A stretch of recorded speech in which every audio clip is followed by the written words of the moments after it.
Graham, Justin, Happy New Year to you. Happy New Year.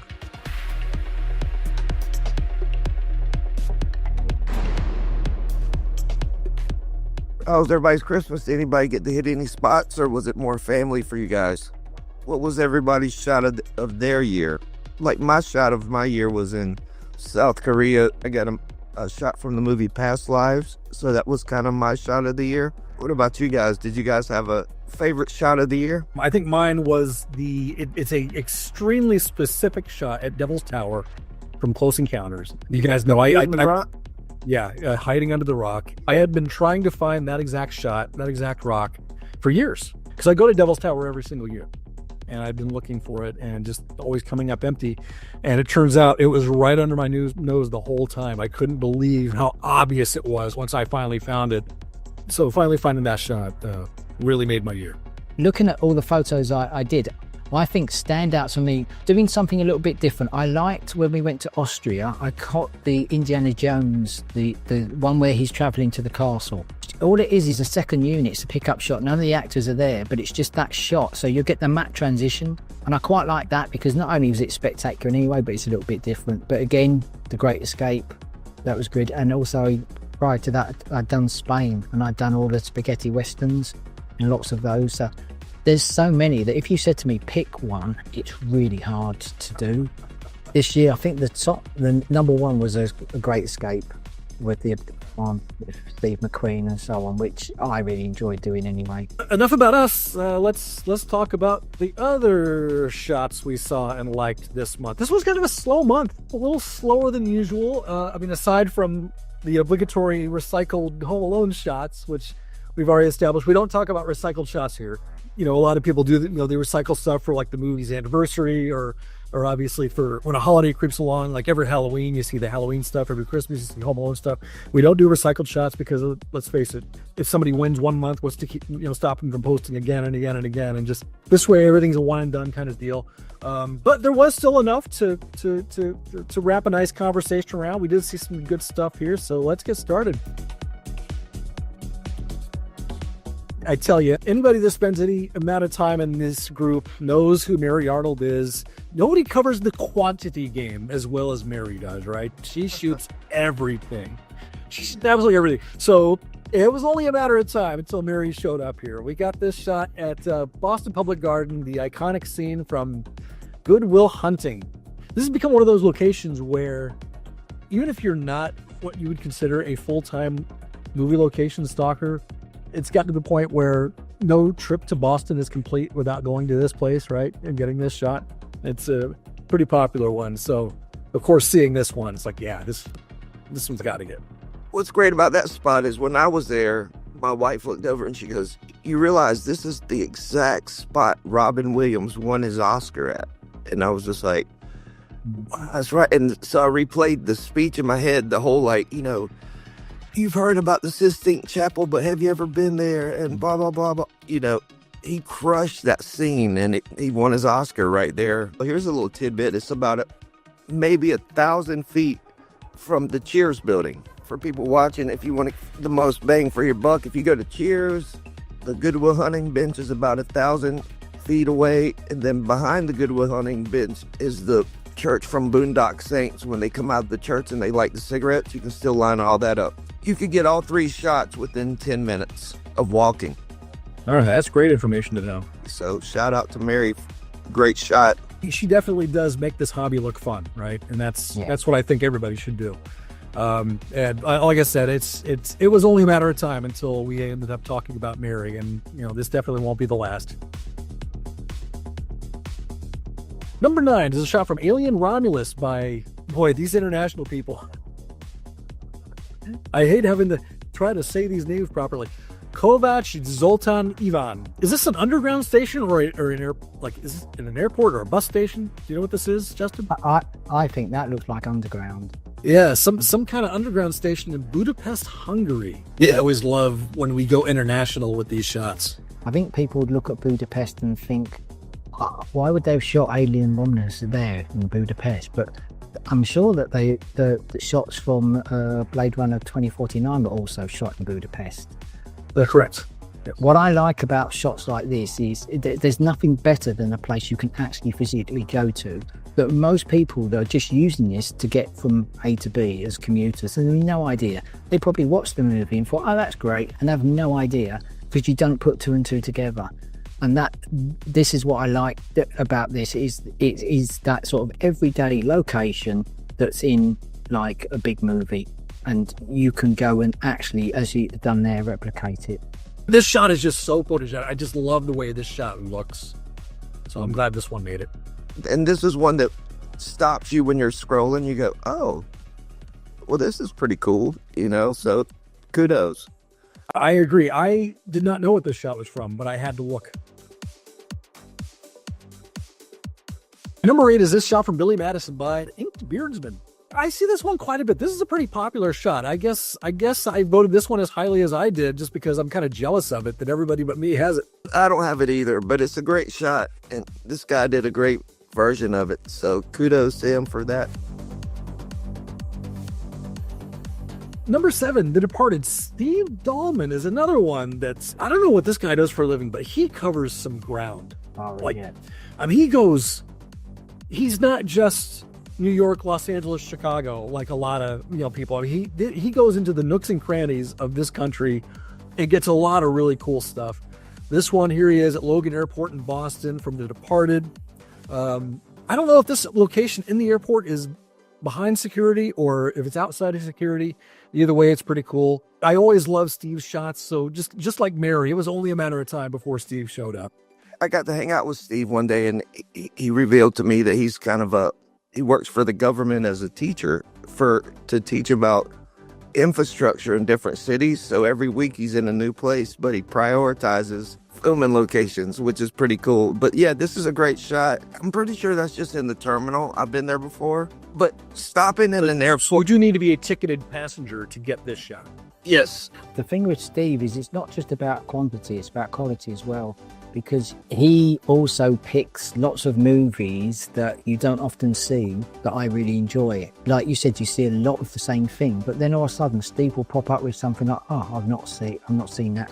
The thing that I think of when it comes to Steve, just to give you an idea of how off the beaten path he goes, he's the only other person aside from myself that has done shots from the giant spider invasion, which was way up north in Wisconsin. Like, we're not talking Milwaukee. This is way up north in Wisconsin, where there's no way you're just going through this part of Wisconsin. You have to be very intentional about being there. So he got shots from the giant spider invasion, which is like this really cheesy, low-budget horror movie. I believe I think the same year as Jaws, 1975.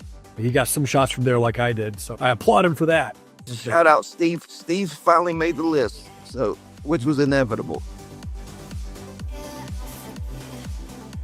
And here we are, shot number 6, and Steve's back. Hey, Steve. I guess from time to time we're going to have one of these videos where somebody just owns that. Well, last month it was Marty. The month before that it was Phil Grisheyev. This month it's going to be Steve Dalton. That's a tease. There's going to be more Steve after this one. But this shot was from Arthur. This is a solid shot. Really, really good. It's one I don't really see. I don't know if I've ever seen it, to be honest. For me, if I was ever going to go in like New York or around that, I would make a beeline and pick up as many Arthur shots as I could. Really? So the second I saw this, like Ryan said, you don't see them because I don't think it's a mainstream movie. So when I see it, that to me is what I'm saying about Steve, right? Well, it is pretty mainstream, but I think that since it is in New York City, it's kind of, New York's kind of like Los Angeles. The list is so long, and I think when a lot of people go to New York City, most people will set their sights elsewhere than Arthur. I think Arthur would be kind of low on a lot of people's lists, but I think for that reason, that's why this shot jumped out at us. Same, because for me, I'd flip that the other way around, and because there's the obvious ones. We know that people will go and do. Everybody does Ghostbusters. Exactly. This would be very high on my list. This and any other Arthur locations. Yeah, to your point, James, New York City has so many real big fish as far as film. To kind of dial it back to Arthur, there's almost like there's something charming about that. They would go and find that shot as opposed to going to Ghostbusters or any of the other million gigantic movies that were filmed there. Yeah. Kudos again, Steve. Steve is the VIP this month, it seems. Yes, he is. Yes, he is.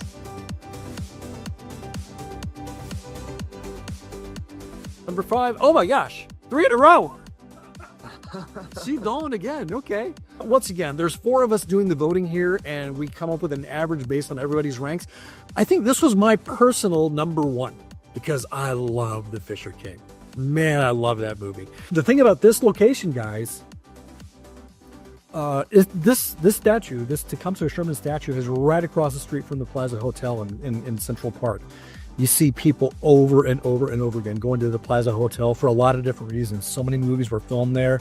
And here you have this beautiful statue right across the street. There's a great photo of the Ramones sitting in front of that same statue that I have. But I know what you're talking about. And there's also some Arthur shots going back to Arthur right around that same little area. Oh, really? And then, of course, across the other street is Dana Barrett's condo, right, from Ghostbusters. So there's and Breakfast at Tiffany's is right there. There's so much stuff right there that's pretty crazy. So you have all this iconic stuff. It's all in like this one corner, of Central Park, and these other areas that are in that intersection. Somehow this shot gets overlooked, just because I guess a lot of people forget about the Fisher King. Props to Steve for going a little deeper than most people would to get a cool shot. Number 4 is True Romance by Brian Witt. Did we have Brian Witt last month or the month before? He's been busy lately. But he got this shot at the Safari Inn from True Romance. Again, another location that's pretty easy to access because the Safari Inn really embraces their history with Hollywood. Like if you go to the Safari Inn, they have the movie posters on the wall. You could get that True Romance shot and just turn to your left and get the shot of Christian Slater, go down the hall and get the shot from Remember the Titans and Partridge Family. I mean, there's so much right there. It's a very photogenic place, if for no other reason. I mean, it didn't even have to be a movie location for you to go there and love it and want to take your camera. Just the iconic sign has that kind of Route 66 old Americana quality to it, like an old school neon sign, just beautiful. I love that Brian got this shot. It's another one of those where you don't often see True Romance shots as often as you do other movies. And like you said, there's so many choices you can make there. Real quick, shout out to Safari Inn. They're real supportive of people like us in the hobby. Like if you pull up to the, to the parking lot and get out and start taking photos, they never bother you. It's almost like they know what you're doing. That's fantastic. That's the way I show you. Yeah, applause to them. Oh, okay. Well, we have another repeat person this month. Brian Witt again, 2 in a row for him. So I guess, I don't know, it's going to be Steve Dalton and Brian Witt duking it out for supremacy this month. This shot really tickled me. It's not one of the obvious ones. It doesn't have what I said. What you're going to be talking about, that side-by-side wow. It doesn't really have that side-by-side wow because so much of the shot is obscured by the Christmas trees in the original. So you really got to be like Mr. Eagle Eye when you're going to go there and try to line it up. But that's such a memorable scene from such a great movie. This shot just delights me. One of those like then and now that's a little bit harder to put together. You go, okay, let me figure out if this is the right spot, and you're like, oh, that is the spot. So there is a little bit of fun in that kind of photo. Yes, it's not obvious, but that's what's fun about it. And I think the fact that he's positioned himself almost like in the same spot, he's not gone the other side of the cars just to get the clear shot and say, look at the, work out that shot and try to convince you that this is the shot. Like you said, when you look at it, you've almost got to ignore almost 80% of the picture to know that it's in the right location, because you've only really got that top left part to get the reference. Lethal Weapon is one of those where you can recite lines from the movie, you remember the scenes, you remember all these. So that's why, again, I look at that and think, I'd take that shot. It was just to show people that were like movies, but probably not to the depth that we do. They would just sort of, what are you showing me this for? Why, or if you said, well, let's go there, and it's like, you're going on. Well, that's what makes a shot like this so great, because it's not for them, it's for us. Exactly.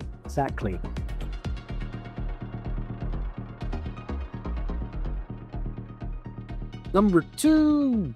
Is it Steve? Is it Brian? No. We have Eyes Wide Shut from Paul Tregwell. I'm always going to be especially excited when I see something from Kubrick here. Of course, Kubrick is known for his visuals, which of course, the more visual something is, the more it lends itself to being a great shot for what we do. And this shot is no exception. Right down to the artwork there on the wall on the right of the frame. Chef's kiss. This was actually my number 1 shot of the month. Okay. Because I'm so obsessed with the folklore of this movie of Stanley Kubrick didn't want it to be cut. There was a lot of weird things about the movie. Then, Kubrick died and then they cut the movie. So it's one of those movies that fascinate me in general. And I never see shots from the film. So this was a real treat for me. Now, Justin, you're there in the UK. Have you seen much from Eyes Wide Shut? I mean, that might be another situation where, so this is in London, and it's a hospital in London.